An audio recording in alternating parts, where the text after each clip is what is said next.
Hello everyone, welcome to my YouTube channel.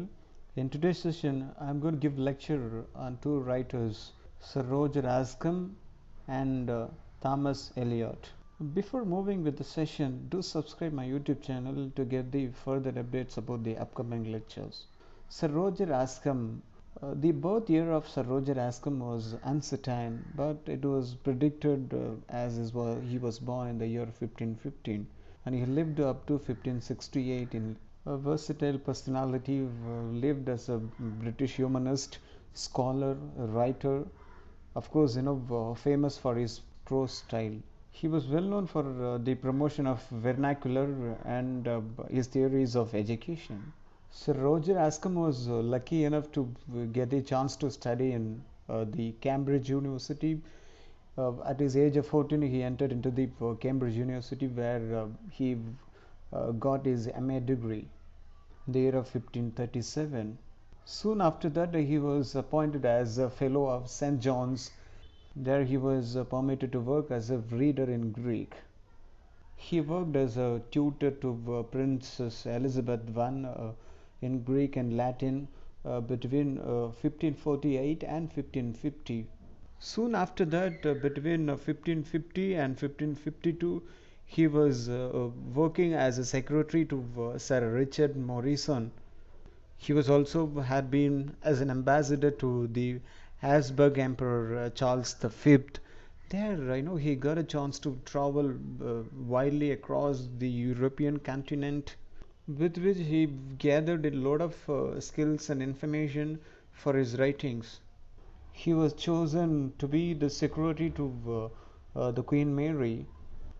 Roger Ascham was holding the position till Queen Mary, passed away. In the year of 1558, Queen Mary was passed away. Till that, he was working as the secretary to the Queen Mary. Queen Elizabeth I became the Queen of England after the death of Queen Mary.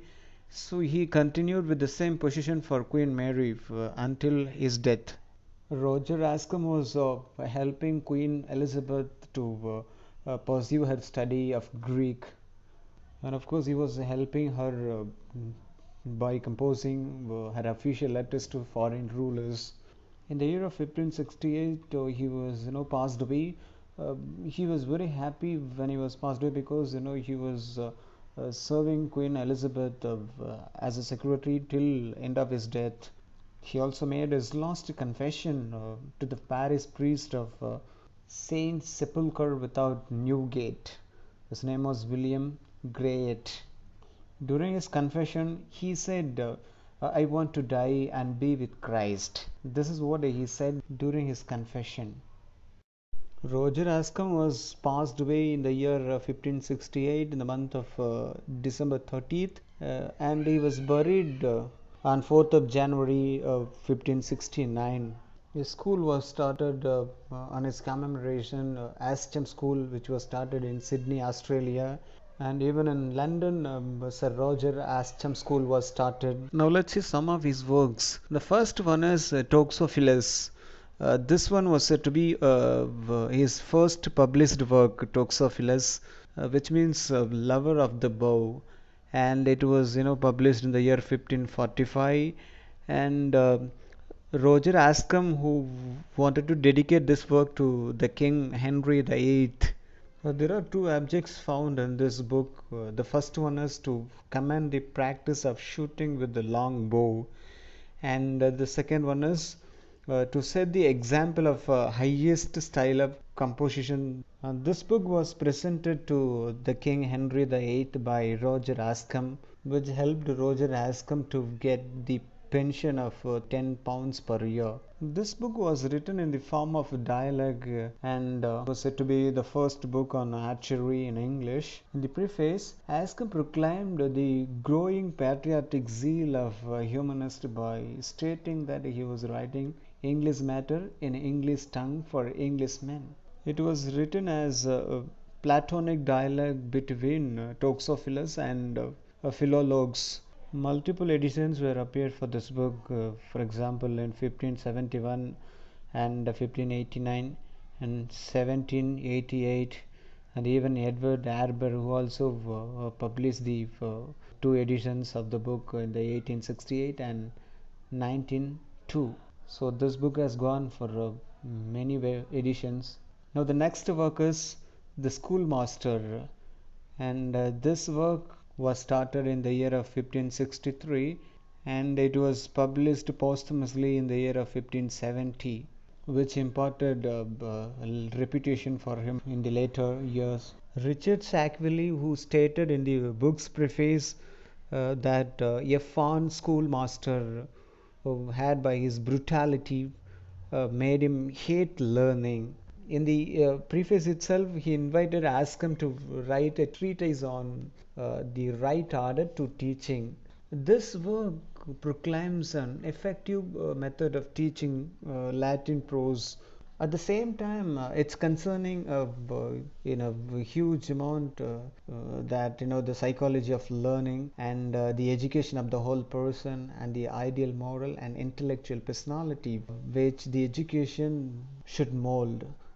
These are the concernings of the work. Certainly, Ascom's success was proved that he was tutoring three females, such as Lady Jane Grey, Queen Mary, and Queen Elizabeth I.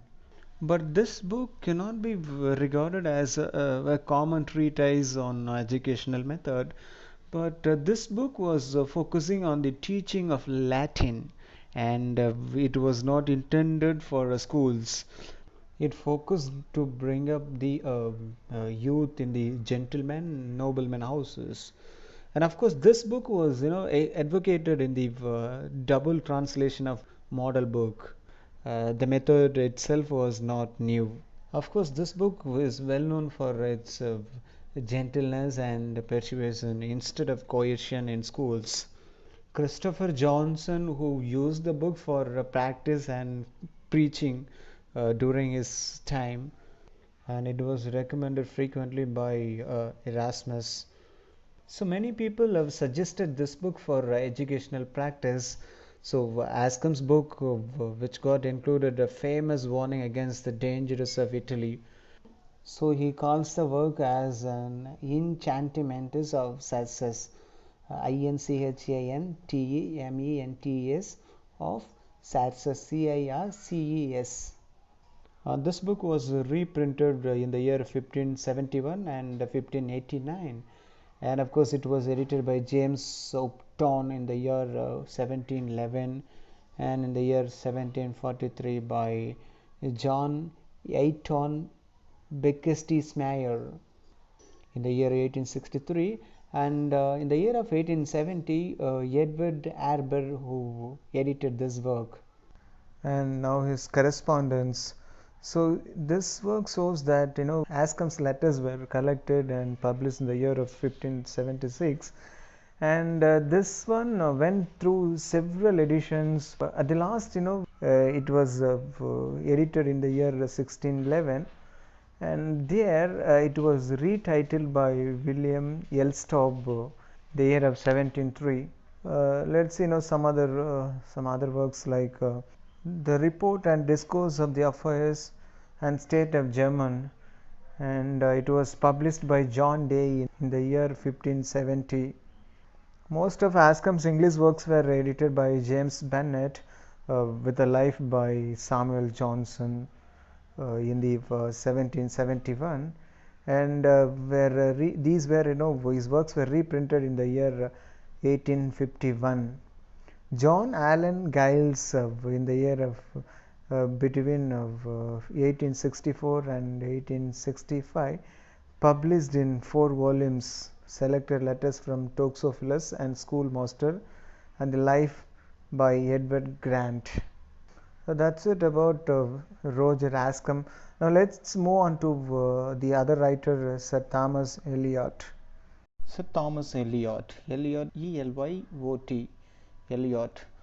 Sir Thomas Elliot was born in the year 1490 and he lived up to 1546. He was an administrator and English writer. Of course, he was memorable for his championship and use of English prose for subjects, then customarily treated in Latin. Of course, he succeeded argument or English tongue as a medium for ideas, as a philosopher and as a lexicographer. Between the year 1523 and 1530, he worked as a clerk to Privy Council, and of course he was knighted in the year 1530. He was also one of the members in the Sir Thomas More's circle, but he was doubted of being out of sympathy with King Henry VIII's plan to divorce Catherine of Aragon. So he vowed his lack of advancement to his friendship with More. In the year 1531, he published the work called the Boke, B-O-K-E, and he named the work as a governor, which he wanted to dedicate to King Henry VIII, and he had gone to as a envoy to the court of Holy Roman Emperor Charles V. Most of his works were focused to bring out some usefulness, some benefits.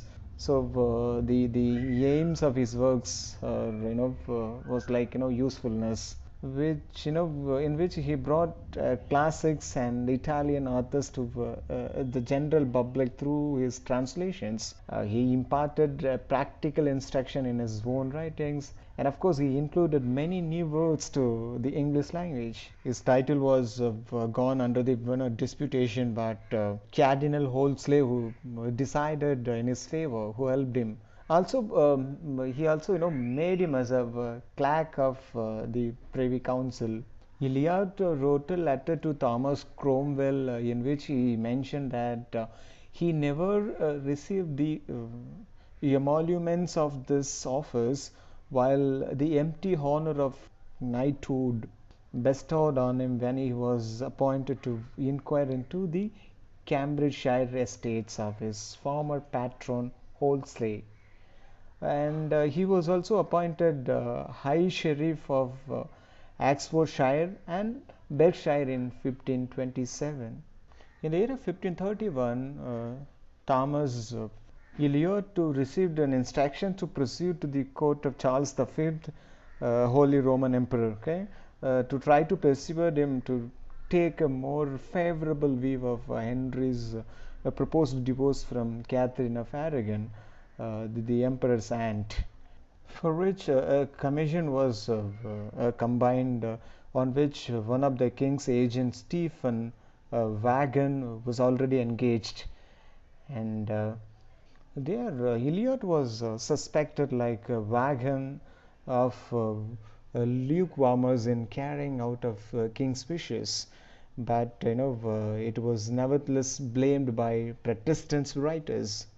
As an ambassador, Elliot had been actively involved in ruinous expense, and on his return, he wrote unsuccessfully to the Cromwell, begging to be excused on the grounds of his poverty. He was said to be as one of the commissioners in the inquiry which was instituted by Cromwell prior to the suppression of the monasteries, but he did not obtain any share of the spoils. There is a little doubt that his known friendship for More militated against his chances of success. Well, for in a letter addressed to Cromwell, he admitted his friendship for More, but protested that he rated higher his duty to the king. William Roper, in his life of More, says that Elliot was on the second embassy to Charles V in the winter of 1535 and 1536.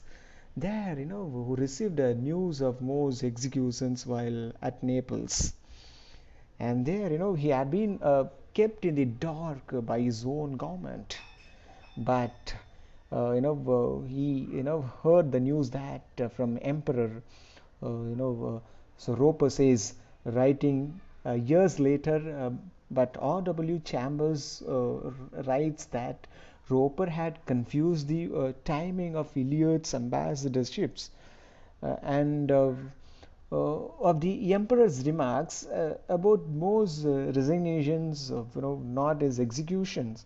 In the year 1532, Burnet wrote a story called "The Story of an Earlier Embassy to Rome," okay, in which he mentioned that rest on a late endorsement of instructions dated from that year, which cannot be regarded as authoritative.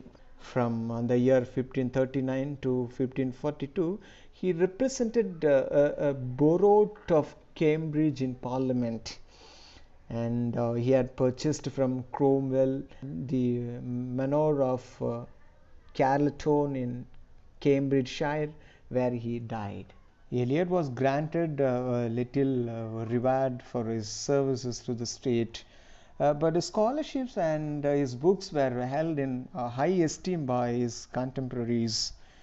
Eliot, was a supporter of the humanist ideas, which was concerning the education of women, writing in support of learned women. He published, the work, "The Defense of Good Women."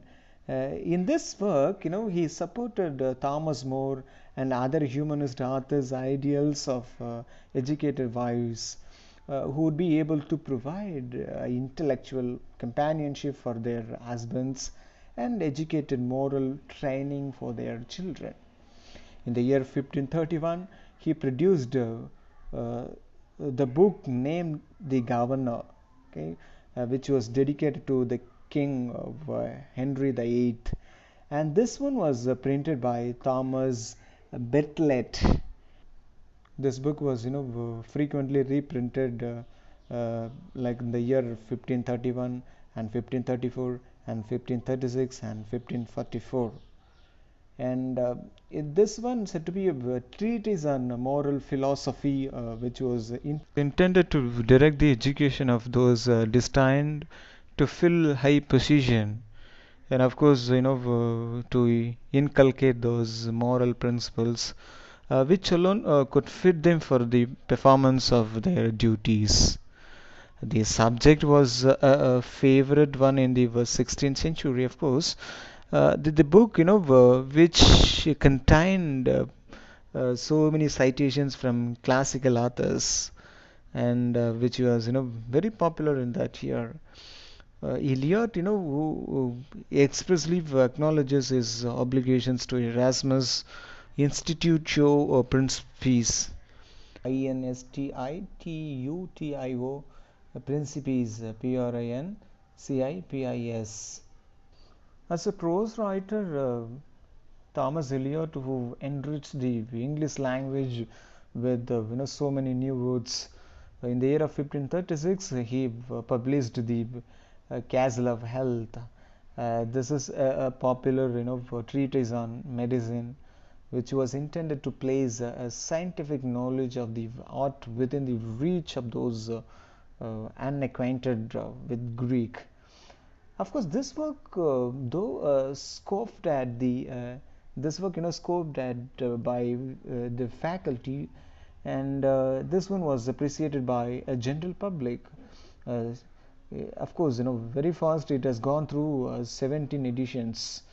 His Latin dictionary, the next one, okay, the earliest comprehensive dictionary of the language, and this one was compiled in the year 1538. The copy of the first edition in the British Museum, which contains an autograph letter from Elliot to Cromwell, to whom it originally belonged, okay, and this one was edited and enlarged in the year 1548 by Thomas Cooper, Bishop Winchester, okay, who called it as a Bibliotheca Eliotae. It formed the basis in 1565 of Cooper's Thesaurus Lingua Romania et Britannica. His image of governance, which compiled of acts and sentences, notable of the most noble emperor Alexander Severus, which was professed to be a translation from Greek manuscript of the emperor's secretary Encolpius. Eliot calls him as Eucolpius. Actually, his name was Encolpius, the secretary name, but he calls Thomas Elliot calls Eucolpius. But he was, attacked violently by Humphrey Hodey, and later even William Wotton also attacked Elliot for putting forward a pseudo translation. But Henry Herbert Stephen Scoff, who discovered that there was a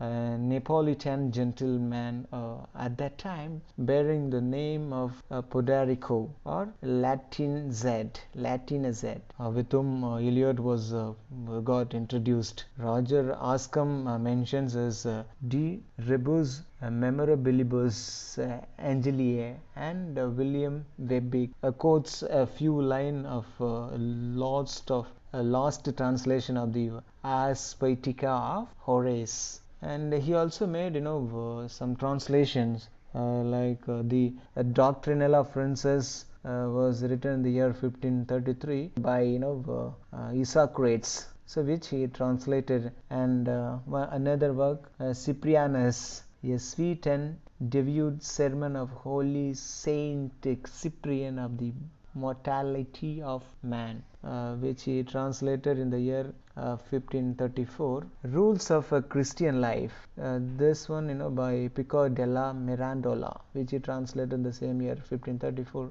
And the Education or Bringing Up of Children, this one from Plutarch. Plutarch wrote this, and he translated in the year 1535.